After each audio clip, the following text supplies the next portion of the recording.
welcome to another chess strategy lesson, and today we will start by talking about minor pieces, and the first video is about knights. And you can see the title: Knights are psychopaths of the chessboard. And now let's dive into this. First position you can see on the board. Basically here white are up 2 pawns, and it doesn't seem like too dangerous for them as the position is completely winning, but the game was played between some amateurs, and this is why most of you are actually afraid of knights. And no, I call knights tricky bastards, and this is clearly the best example to demonstrate it. Knight f2, attacking the bishop on d3. Bishop has to go somewhere. Bishop e2, knight g4, a6, trying to promote.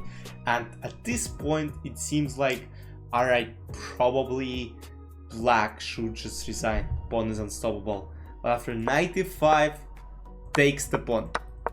After this, trying to go for the pawn, tries to push another pawn and still loses it. It just looks absolutely insane that from going from this position we get to this position where actually black are up a pawn. And I mean, they continued pressing, and in the following position they actually won the game, because after knight d2 they will take the bishop and promote their pawn to e1. Tricky bastards, what can we say? And if you think that only, amateurs can fall to those knights, you're actually wrong, because this game was played in the World Chess Blitz Championship. The guys were playing for the first place: Vishwanathan Anand and Vasily Ivanchuk. Anand was playing with white pieces, and he was outplaying his opponent for 20 moves straight until this happened. You will see g5, we'll skip this part. We'll start around here. Takes, queen h4, rook h4. So white have 2 knights, and while black have only 1. And what happens next is unbelievable. Knight d4, knight f6, knight f3, rook e8, knight g5, e5, takes, and here first mistake. Vishwanathan Anand couldn't find h7, and of course, maybe I wouldn't find that as well. It doesn't seem easy.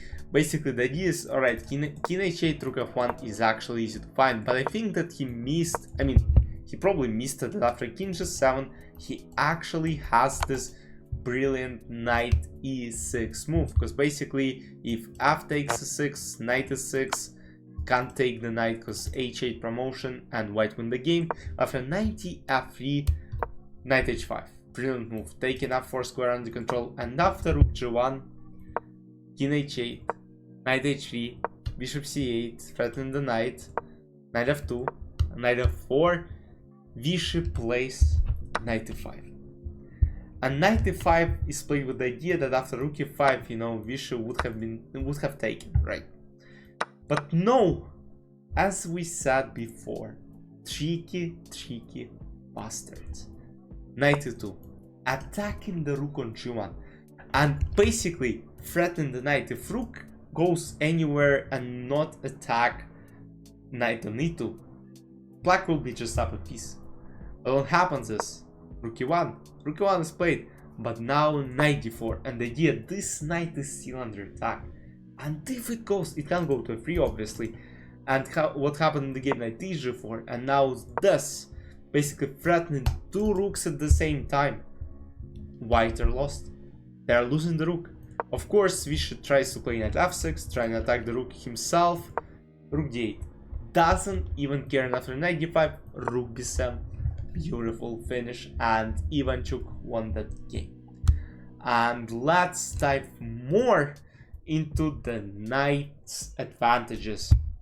So in the following position, knight performs as an ultimate blockader, because it not only protects itself from basically f push of black's pawn, it also attacks e6 and g6 pawns, while black's bishop on c6 is actually so trash that it just basically plays as a complete defender, and of course white can easily win the game in the following position because they just basically walk the king. You know, black are not able to protect from all the threats, and c6, c7, c8 promotes the queen.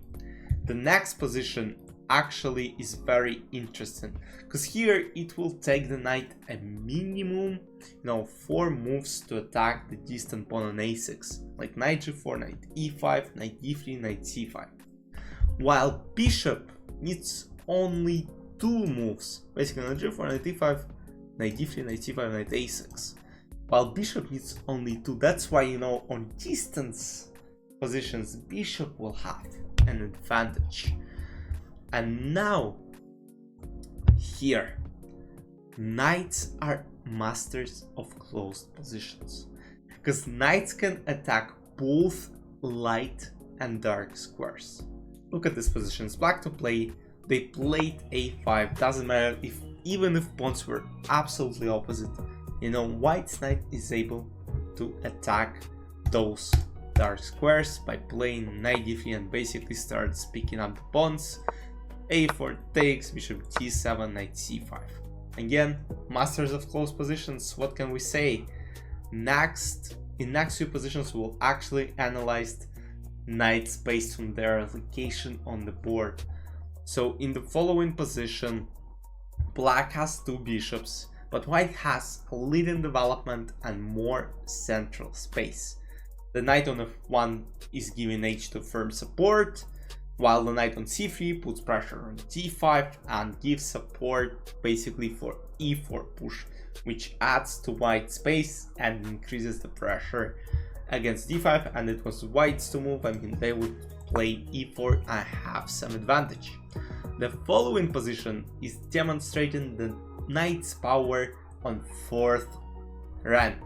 Here, basically white's knight control the center and controls all the square around itself, blocking black's isolated d pawn and also basically covering every single square. b5, f5, f3, c2, b3, e2. Compared to black's bishop here, it's actually just dominant. Now the knight on the 5th rank. So white's dynamic knight is running rings around black's defensive seat here. So basically black have too many weaknesses here, and white's knight on e5 is so powerful that it alone, creates advantage for white pieces. And white can come up with whatever plan they can, and black's knight here can't do anything because as soon as it walks to d5, c4, and white will start chasing the knight, but they will have some hard times pushing the knight off e5 square. And the last position I want to look at for today is the knight on the 6th rank. This position is completely hopeless for black pieces. White knight is a monster, while black's bishop is absolutely pathetic. It's weak, it can't do anything. Look, bishop on d7, what is it doing? All the pawns on light squares, which is supposed to be absolutely opposite, and white has a lot of devastating plans here, and the easiest one would be rook a3, rook a1, queen a2, a takes b5, and then basically boom on a file, and of course they'll win the game. In the next lesson, I'll look at some of the games from top grandmasters to basically demonstrate the principle of knights in different sort of positions. But for now, I'll see you in next videos. See you next week in this series. Bye bye.